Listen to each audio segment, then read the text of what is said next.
آج کے سبق میں ہم انشاءاللہ تعالیٰ سورۃ البقرہ کی آیت نمبر 137 کو گرامیٹیکلی انالائز کریں گے۔ آیت آپ سکرین پہ لکھی ہوئی دیکھ رہے ہیں، تو چلتے ہیں اس آیت میں استعمال ہونے والے پہلے جملے کی طرف۔ پہلا جملہ آپ کو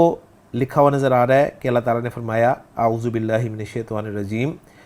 فَإِنْ آمَنُوا بِمِثْلِ مَا آمَنْتُمْ بِهِ فَقَدِ اهْتَدَوْا۔ یہ جملہ جو ہے یہ فا سے شروع ہو رہا ہے، اور فا یہاں پر حرف استئناف ہے،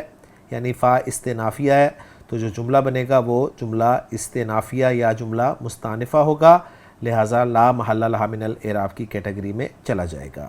ان حرف شرط ہے، اور ہم جانتے ہیں کہ جب بھی حرف شرط آتا ہے تو پھر آگے دو جملے ہوتے ہیں، ایک جملہ شرط کہلاتا ہے، دوسرا جزا یا جواب شرط کہلاتا ہے۔ تو پہلے شرط والے حصے کو دیکھ لیتے ہیں۔ آمنو یہ فعل ماضی حمزہ میم نون مادہ باب افعال اور جمع مذکر غائب کا صیغہ آمنو، واو اس کا فاعل ضمیر مرفوع متصل۔ آمنو ایمان لانا کے معنی میں استعمال ہوتا ہے، وہ ایمان لائے۔ اب یہاں پر ماضی استعمال ہوا ہے ان کے بعد، تو اگر مضارع ہوتا تو وہ لازماً اخف یا مجزوم ہوتا، لیکن یہاں پر ماضی استعمال ہوا ہے تو ہم یہاں پر اس آمنو یعنی فعل کو محلاً مجزوم کہیں گے۔ کلیئر ہو گیا؟ اس کے بعد آگے آ رہا ہے با حرف جر، اس کے بعد پھر مثل کا لفظ جو ہے یہ مجرور ہے، لیکن ساتھ ہی مثل کا لفظ جو ہے وہ مضاف بن رہا ہے، اس لیے کہ مثل کا لفظ جو ہے وہ الف لام کے بغیر ہے اور تنوین بھی نہیں آ رہی اس پر، تو یہ مضاف بن گیا۔ اور ما جو ہے یہ ما موصولہ ہو گیا جو کہ مضاف الیہ ہوگا، لہٰذا اس کو ہم یہاں پر محلاً مجرور قرار دیں گے۔ اور اسم الموصول جب بھی آتا ہے ہم جانتے ہیں اس کا ایک صلہ ضرور ہوتا ہے، اور وہ صلہ آ رہا ہے آمنتم بہ کی صورت میں۔ آمنتم وہی آمنا یؤمنو ایماناً فعل سے جمع مذکر حاضر کا صیغہ، جس میں تم ضمیر جو ہے وہ مرفوع متصل اس کا فاعل ہے، اور بہ جو ہے جار مجرور متعلق ہے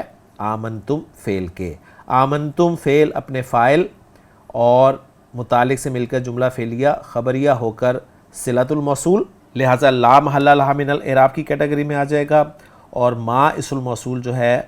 وہ اپنے صلے کے ساتھ مل کر مثل کا مضاف الیہ بن جائے گا، اور مثل جو ہے مضاف اپنے مضاف الیہ سے مل کر حرف جر با کے لیے مجرور ہو جائے گا، اور حرف جر با کو ہم اپنے مجرور کے ساتھ ملا کر متعلق کر دیں گے آمنو فعل کے، اور پھر یہ جملہ جو ہے کچھ یوں بنے گا کہ آمنو فعل اپنے فاعل اور متعلق سے مل کر جملہ فعلیہ خبریہ ہو کر شرط بن جائے گا۔ ٹھیک ہے، اب یہ تو بن گیا جملہ ہمارا شرط، لیکن یہاں پر ایک ٹیکنیکل سا پوائنٹ ہے، میں اسے چاہتا ہوں کہ پہلے آپ کے سامنے جو ہے وہ ڈسکس کر دوں۔ اب دیکھیں، اگر ہم یہاں پر با کو وہی ایمان کی پریپوزیشن کے طور پہ لیں تو اس حصے کا ترجمہ کچھ یوں بنتا ہے کہ اگر وہ ایمان لائے، کس پر؟ اس پر ایمان لائے جو کہ مثل ہے اس کے جس پر تم ایمان لائے۔ بات سمجھ میں آ گئی؟ تو اگر یہ ہا کی ضمیر جو ہے ہم اللہ کی طرف لے کے جائیں تو یہ پھر میننگز جو ہیں وہ صحیح نہیں بنتے، اس لیے تفسیر کی کتابوں میں اور اعراب کی کتابوں میں اس پر کافی بحث آپ کو لکھی ہوئی ملے گی، اور ایک رائے جو میں آپ کے سامنے یہاں پر تفسیر جلالین سے رکھ رہا ہوں جو کہ آسان ہے، وہ یہ ہے جو آپ کو اسکرین پہ لکھی ہوئی نظر آ رہی ہے کہ یہاں پر مثل کا لفظ جو ہے وہ زائدہ ہے، اور اس اضافے کا مقصد ایک اعتراض کا جواب ہے۔ اعتراض یہ ہے کہ مسلمان اللہ پر ایمان لائے، اب یہود و نصارہ سے کہا جا رہا ہے کہ اگر وہ اس کے مثل پر ایمان لائیں جس پر مسلمان ایمان لائے ہیں، تو اس سے تو اللہ کا مثل ہونا لازم آتا ہے، حالانکہ اللہ کا کوئی مثل نہیں ہے۔ بات سمجھ میں آ گئی؟ تو یہ بالکل بات کلیئر ہوگی کہ یہاں پر لفظ جو مثل ہے وہ زائد ہے، اور اس کو یوں پڑھا جائے گا فَإِنْ آمَنُوا بِمَا آمَنْتُمْ بِهِ۔ بات سمجھ میں آ گئی؟ اور حضرت ابن عباس رضی اللہ تعالیٰ عنہ کی قرات میں بھی ایسے ہی پڑھا گیا ہے، اور یعنی وہاں پر مثل کا لفظ نہیں پڑھا گیا۔ کلیئر ہوگی بات؟ ایک رائے یہ ہے کہ یہاں پر حرف جر با جو ہے وہ زائد ہے، اور یہ جملہ کچھ ایسے تھا کہ ان آمنو مثل ما آمنتم بہ، مثل ما آمنتم بہ، یعنی تمہارے ایمان لانے کی طرح وہ ایمان لائے، تو بھی بات سمجھ میں آتی ہے۔ تو بہرحال یہ دونوں آراء آپ کو ملیں گی، تو میں نے آپ کے سامنے دونوں آراء رکھ دی ہیں۔ بہرحال یہ جملہ جو ہے ہمارا جملہ شرطیہ جو بن رہا ہے اس کا پہلا جو شرط جو ہے وہ یہاں پر مکمل ہو گیا۔ اب جواب شرط جو آ رہا ہے وہ ہے فقد اہتدوا۔ فا جو ہے یہ ہم جانتے ہیں کہ جواب شرط پر داخل ہوتا ہے، اور کب کب اس کا داخل کرنا جو ہے وہ لازمی ہوتا ہے، اس میں ایک صورت یہ ہے کہ جب قد سے جملہ شروع ہو رہا ہوتا ہے تو اس پر فا کا داخلہ لازمی ہوتا ہے، واجب ہوتا ہے۔ تو قد سے جملہ شروع ہو رہا تھا جی، قد حرف تحقیق ہے، اور اہتدوا یہ فعل ماضی ہے، اور ہم جانتے ہیں کہ قد جو ہے وہ فعل ماضی کے شروع میں ہی استعمال ہوتا ہے۔ یہ اہتدوا تھا، اور اہتدوا باب افتعال، اس پر ہم پچھلی آیت میں بات کر چکے ہیں، ہاتھ دال یا مادہ، باب افتعال اہتدا یہتدی اہتدان، ہدایت پانا کے معنی میں استعمال ہوتا ہے۔ تو یہ ماضی کا صیغہ ہے، جمع مذکر غائب کا صیغہ، جس میں واو جو ہے ضمیر مرفوع متصل اس کا فاعل ہو گیا، اور اہتدوا کا حمزہ چونکہ حمزۃ الوصل تھا، لہٰذا پیچھے سے جب ملا کر پڑھا گیا تو دال ساکن تھا اور ہا بھی ساکن تھا، تو دال کو پہلے ساکن کو زیر دے کے آگے ملا کر پڑھا گیا، اور یوں پڑھا گیا فقد اہتدوا، وہ یقیناً ہدایت پا گئے۔ یہ آپ کا جملہ جو ہے یہ جواب الشرط ہو جائے گا، یعنی اہتدوا فعل اپنے فاعل کے ساتھ مل کر جملہ خبریہ ہو کر جواب الشرط، اور جواب الشرط ہے اور فا کے ساتھ بھی آیا ہے، تو اس کو ہم یہاں پر محلاً مجزوم کہیں گے۔ ٹھیک ہو گیا؟ تو الحمدللہ ایک جملہ جو ہے وہ ہمارا گرامیٹیکلی اینالائز ہو گیا۔ اب چلتے ہیں دوسرے جملے کی طرف۔ دوسرا جملہ جو ہے وہ واو سے شروع ہو رہا ہے، واو کو عاطفہ مان لیں کیونکہ آگے بھی جملہ جو آ رہا ہے وہ ایک شرطیہ جملہ آ رہا ہے، ان شرطیہ، اس کے بعد آگے فعل آ رہا ہے جی تولوا، یہ بھی ماضی کا صیغہ ہے، تولا یا تولا، ٹھیک ہے، منہ پھیرنا کے معنی میں۔ واو ضمیر مرفوع متصل اس کا فاعل، تو فعل اپنے فاعل کے ساتھ مل کر جملہ فعلیہ ہو کر شرط ہو گیا۔ ان تولوا، اگر وہ پھر گئے، اگر انہوں نے منہ موڑا، تو جواب شرط آ رہا ہے فَإِنَّمَا ہم فی شقاق۔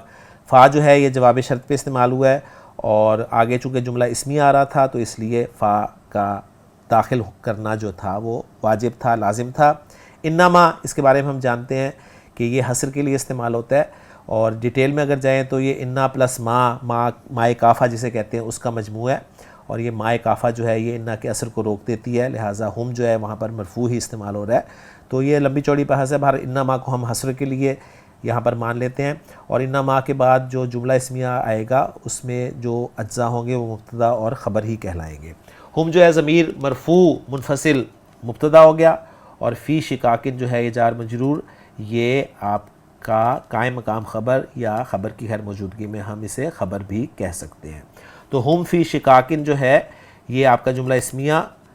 خبریہ ہو کر جواب الشرط ہو گیا۔ ابھی شرط اپنے جواب شرط سے مل کر جملہ شرطیہ ہو کر یہ واو عاطفہ کی وجہ سے ہم اس کو عطف کر دیں گے پچھلے جملے پر۔ ٹھیک ہو گیا؟ شقاق لفظ یہاں پر استعمال ہوا ہے، ذرا اس کو دیکھ لیں، یہ باب مفعلہ کا مصدر ہے ایکچولی، شاقہ کا یشاققو، اور پھر چینجز کے بعد شاقہ یشاقو شقاقن، ایک دوسرے کی مخالفت کرنا، پھٹ کر الگ ہونے کی وجہ سے۔ ٹھیک ہو گیا؟ تو یہاں پر شقاق کا ترجمہ بھی ہو گیا، اور اب ہم اس پورے جملے کا اگر ترجمہ کرنا چاہیں تو کچھ یوں کریں گے، اور اگر وہ منہ پھیریں تو وہی مخالفت پر کمر بستہ ہیں۔ اس کے بعد اگلا جملہ جو آ رہا ہے وہ ہے فَسَيَكْفِيكَهُمُ اللَّهُ، بڑا کلرفل سا جملہ آپ دیکھ رہے ہیں۔ اس میں فا جو ہے اعراب القرآن والوں نے اس کو عاطفہ قرار دیا ہے، اور لکھا ہے کہ یہ فا جو ہے یہ عاطف ہے للتعقیب، ٹھیک ہے، تعقیب کے لیے۔ سین آپ کا حرف استقبال کہلاتا ہے، فعل مضارع سے پہلے آتا ہے اور فعل مضارع کو مستقبل کے ساتھ خاص کر دیتا ہے، اور اس کے داخل ہونے کے بعد ہم فعل مضارع کے معنی جو ہیں وہ حال میں نہیں کر سکتے بلکہ صرف مستقبل میں ہی کرتے ہیں۔ یکفی، یکفی فعل مضارع آ رہا ہے، اور نیچے آپ دیکھ رہے ہیں کاف فا یا مادہ ہے، با ضربہ یضربو سے استعمال ہوتا ہے، کافا یا یکفیو، اوریجنلی یکفیو جو کہ استعمالی میں لکھا گیا وہ یہاں پر لکھا ہونا چاہیے تھا، تو کفا یا یکفیو اصلی، اور چینجز کے بعد کفا یکفی کفایتن۔ اس کے ایک معنی ہے جی کسی ضرورت کی تکمیل کے لیے دوسروں سے بے نیاز ہونا، یعنی کافی ہونا، ان معنی میں یہ فعل لازم استعمال ہوتا ہے، اور اس مفہوم میں عموماً اس کے فاعل پر با زیادہ آتا ہے جس کے کوئی معنی نہیں ہوتے، جیسے ما اور لیسا کی خبر پر آتا ہے، اور اس کی ایگزامپل انہوں نے دی ہے وَكَفَى بِاللَّهِ نَصِيرًا۔ تو یہاں پر کفا کے بعد جو باللہ استعمال ہوا ہے نا، یہاں پر با زائدہ ہے اور اسم اللہ جو اسم جلالہ ہے وہ اس کا فاعل ہے، ٹھیک ہے، اللہ کافی ہے، تو اسم اللہ یہاں پر لفظاً جو ہے مجرور ہے با کی وجہ سے، لیکن یہاں پر ہم اس کو محلاً جو ہے وہ مرفوع کہیں گے۔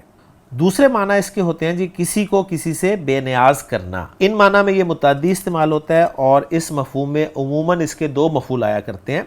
کس کو بے نیاز کیا اور کس سے بے نیاز کیا، اور دونوں مفعول جو ہیں وہ وداؤٹ پریپوزیشن استعمال ہوتے ہیں، اور یہاں پر آپ دیکھیں تو دو مفعول آپ کو نظر آ رہے ہیں یکفی فعل کے ساتھ، ایک کاف کی ضمیر اور ایک ہم کی ضمیر، تو یہاں پر یہ کسی کو کسی سے بے نیاز کرنا کے معنی میں استعمال ہوگا۔ فَسَيَكْفِيكَهُمُ اللَّهُ،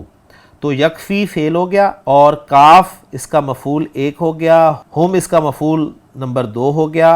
اور اسم اللہ جو اسم جلالہ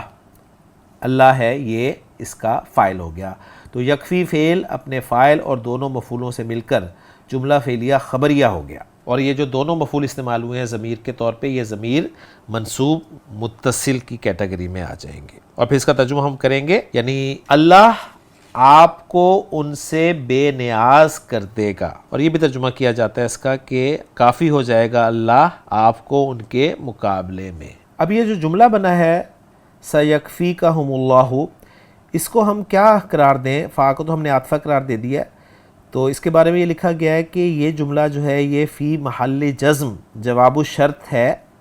ایک شرط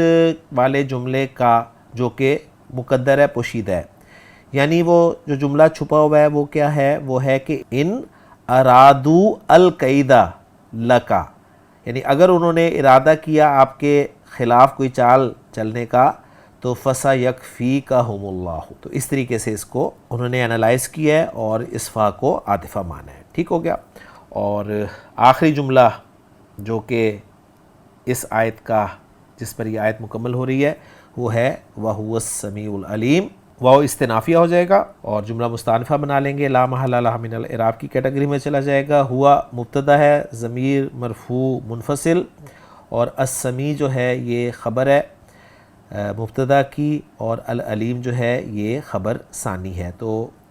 مبتدا جو ہوا ہے وہ اپنی دونوں خبروں کے ساتھ مل کر جملہ اسمیہ خبریہ ہو کر جملہ مستانفہ ہو گیا، لا محل لہ من الاعراب کی کیٹیگری میں چلا گیا، اور ترجمہ ہم کریں گے اس کا وہ سب کچھ سننے والا سب کچھ جاننے والا ہے۔ اب اس کا اتھینٹک ترجمہ ہم دیکھ لیتے ہیں اس آیت کا، آپ کو اسکرین پہ نظر آ رہا ہے کہ فَإِنْ آمَنُوا بِمِثْلِ مَا آمَنْتُمْ بِهِ فَقَدِ اهْتَدَوْا، پھر اگر وہ اس جیسی چیز پر ایمان لائیں جس پر تم ایمان لائے ہو تو یقیناً وہ ہدایت پا گئے۔ اب یہاں پر اس جیسی چیز پر ایمان لائیں جس پر تم ایمان لائے ہو، تو یہ آپ کو پتہ چلے گا کہ یہ لفظی ترجمہ کیا گیا، لیکن پھر علماء نے جو بات کی ہے وہ آپ کو سمجھ آ گئی ہوگی۔ وَإِن تَوَلَّوْا، اور اگر وہ پھر جائیں، فَإِنَّمَا هُمْ فِي شِقَاقٍ، تو وہ محض ایک مخالفت میں پڑے ہوئے ہیں۔ یہاں پر ایک بات نوٹ کر لیجئے گا، میں اس وقت ذکر کرنا بھول گیا کہ یہ جو جملہ ہے ان تولوا فانما هم فی شقاق، تو تولوا جو ہے محلاً مجزوم یہ جملہ ہوگا، اور جو انما هم فی شقاق کے ساتھ جملہ اس میں بن رہا ہے اس کو بھی ہم محلاً مجزوم قرار دیں گے، ٹھیک ہے، کیونکہ شرط کے جو دونوں جملے ہوتے ہیں وہ مجزوم ہوتے ہیں۔ فَسَيَكْفِيكَهُمُ اللَّهُ، پس ان قریب اللہ تجھے ان سے کافی ہو جائے گا، سب نے ترجمہ جو ہے کافی ہو جائے گا کیا ہے، وَهُوَ السَّمِيعُ الْعَلِيمُ، اور وہی سب کچھ سننے والا سب کچھ جاننے والا ہے۔ تو الحمدللہ جی آیت نمبر 137 ہماری مکمل ہو گئی ہے، انشاءاللہ تعالی اگلے لیکچر میں نئی آیت کے ساتھ آپ سے ملاقات ہوگی۔ سبحانک اللہم و بحمدک، اشہد ان لا الہ الا انت، استغفرک و اتوب الیک۔